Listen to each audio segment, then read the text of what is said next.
There's one really big way to reduce our own carbon footprint and maybe make a bit of money at the same time, talking about your investments. So one study from CoPower shows the average Canadian portfolio is connected to more carbon emissions than anything else we do in our daily lives, even driving.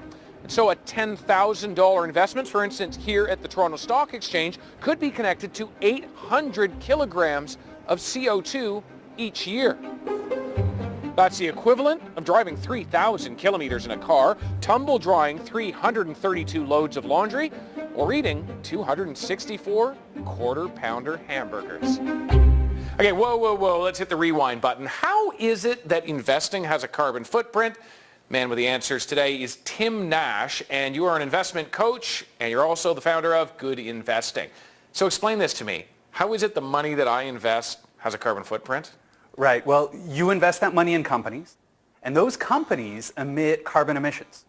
So just like you share in their profits, you also share in their carbon footprint.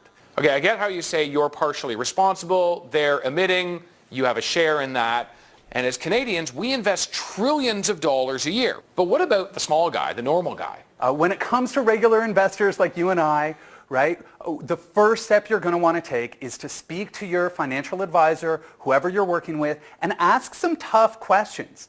See whether they have socially responsible investments available. But am I giving up returns by going with one of those? Not at all. All the studies have shown that you can do just as well, if not a little bit better, by investing in companies that are reducing their carbon emissions and by getting fossil fuels out of your portfolio, what we call divestment. We've started to see the smart money move in this direction.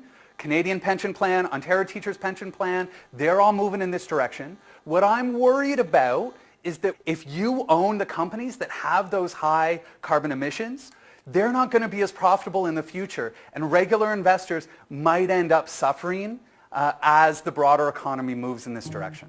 Look where the puck is going, not where it is. That's it. So those are just a few things that you can do to reduce your own carbon footprint. They're not necessarily the biggest ones out there, but even the small ones, taken collectively by all of us, can really make a difference. David Common, CBC News, Toronto.